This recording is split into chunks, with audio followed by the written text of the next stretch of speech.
तो hello guys, Radhe Radhe. कैसे हैं आप लोग? आशा करती हूँ कि आप लोग जहाँ पर भी होंगे स्वस्थ होंगे, मस्त होंगे, अपने अपने कामों में व्यस्त होंगे।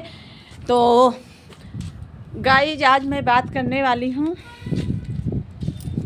आप लोगों ने जो भी मुद्दा इस समय चल रहा है, अमरनाथ और महादेव युवराज के बर्थडे पर क्यों नहीं गए, क्या कारण था, क्या नहीं कारण था।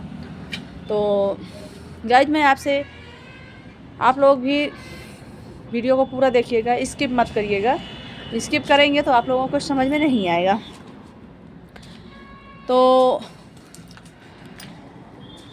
अमरनाथ और महादेव जो चुपर के बातें कर रहे हैं दोस्तों युवराज के बारे में, कि युवराज को मैं इतना जानता हूँ, मानता हूँ, तो ये दोनों गद्दार निकले हैं, बहुत बड़े गद्दार हैं, जो कि पब्लिक भी देख चुकी है कि बहुत बड़े गद्दार हैं ये लोग। वो इनको बर्थडे में जाना चाहिए था, अमरनाथ को भी जाना चाहिए था, महादेव को भी जाना चाहिए था। और ये महादेव तो बहुत बड़ा गद्दार निकला। जो महादेव है ना, चुपर के बातें कर रहा है दोस्तों। तो महादेव को करारा जवाब मालती के पिताजी ने वीडियो में दिया है, आप लोगों ने देखा ही होगा। तो कहता था कि मेरे पास फ़ोन नहीं आया, ये है वो हो, तो सब लोग बता दिए कि फ़ोन गया था, सब कुछ हुआ था। और ये शायद चाहता भी है कि विष्णु राज ना आए छूट के। ये तो इसके दिल में पूरी तरह से बस गया है। ये बहुत गद्दार, बहुत मक्कार, बहुत लालची निकला।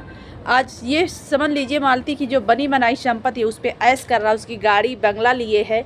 तो दोस्तों, कहीं ना कहीं तो वो उसका फ़ायदा है। मालती के ना रहने से, विष्णुराज के ना रहने से उसका बहुत बड़ा फ़ायदा। गाड़ी पा गया फ्री में, घर पा गया, बनाया फ्री में।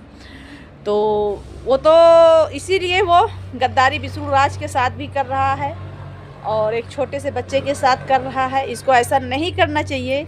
इसको जब अपनी कमाई में नहीं पूरा होगा तो क्या दूसरे की कमाई में पूरा होगा। लेकिन हाँ, जिस दिन युवराज जाएगा उस दिन सब कुछ ले लेगा। कितना भी ये चालाक हो, वहाँ से इंटरव्यू में देता है, बोलता है कि युवराज जहाँ रहता वहाँ हिस्सा लेगा। कभी बोलता है कि मैं पेशी पे लगा रहा हूँ, खर्चा लगा रहा हूँ, तो उसका जो है कौन भरपाई करेगा जो खर्चा आता है पेशी पे जाने का, तारीख पे जाने का।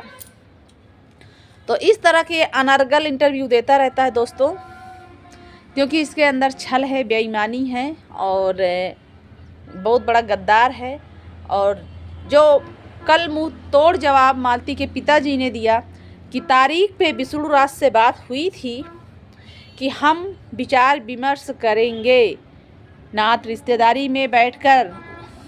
और जहाँ इसको पता चलता है महादेव को, कि महादेव को पता चलता कि विष्णुराज और विष्णुराज ससुर में बातचीत हो गई है कंप्रोमाइज को लेकर के, वहाँ इसने फिर आकर के ऐसा विष घोल दिया कि जो समझौता होने वाला भी था वो समझौता ये होने नहीं दे रहा है। क्योंकि यहाँ से इतना उल्टा सीधा बयानबाजी कर रहा है, इतना मतलब वो कर रहा है कि ये लोग एक ना होने पाए। और कभी कहता है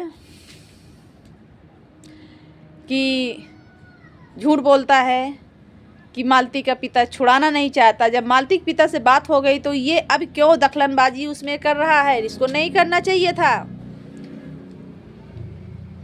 और बर्थडे में इसीलिए नहीं गया, कहीं शायद एक ना हो जाए, कहीं पे कोई विचार विमर्श ना हो जाए। और फोटो पर केक काटा, जिंदा बच्चा है, इतना ही हमदर्दी था। व्यूज के लिए तुमने दोस्तों, ये व्यूज कमाने के लिए महादेव ने फ़ोटो पर युवराज के केक काटा है, क्योंकि इसको व्यूज कमाना था और पब्लिक को दिखाना था। घड़ियाली आंसू सब पब्लिक समझ रही है दोस्तों, किसी को बताने की ज़रूरत नहीं है।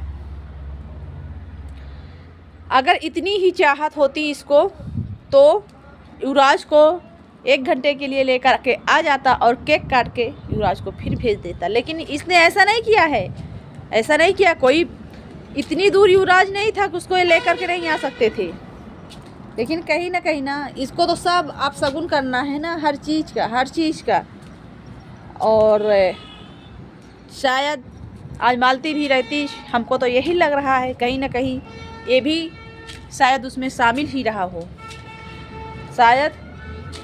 मतलब इस तरह की इसके बयानबाजी से मतलब मैं कह रही हूँ, मैं देखने नहीं गई थी, जैसे जैसे बयानबाजी कर रहा है। तो दोस्तों आप लोग भी अपनी अपनी राय कमेंट बॉक्स में ज़रूर देना, क्या मैं गलत बोली हूँ, क्या मैं सही बोली हूँ। क्योंकि सच में ना, और अमरनाथ भी गद्दारी किया, अमरनाथ को जाना चाहिए था, लेकिन अमरनाथ भी इसमें है कहीं ना कहीं।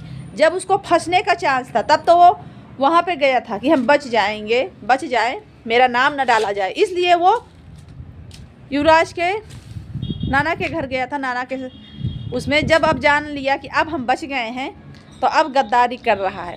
तो शायद ये सब मिल करके मालती के साथ इतनी बड़ी गद्दारी किए हैं, इतनी बड़ी गद्दारी। मेन गुनाह तो हमें लग रहा है ना यही दोनों लोग किए हैं, इनकी बयानबाजी और इनकी भाषणों से यही लग रहा है दोस्तों। तो ठीक है दोस्तों, मुझे जो मेरा राय था, विचार था, जो मेरा रिएक्शन था वही मैं दी हूँ। और क्योंकि रिएक्शन का काम ही होता है जिसकी गलती हो उसको बोलना। तो ठीक है गाइस, फिर मिलेंगे नेक्स्ट ब्लॉग में। आप लोग भी अपना राय ज़रूर देना कमेंट बॉक्स में।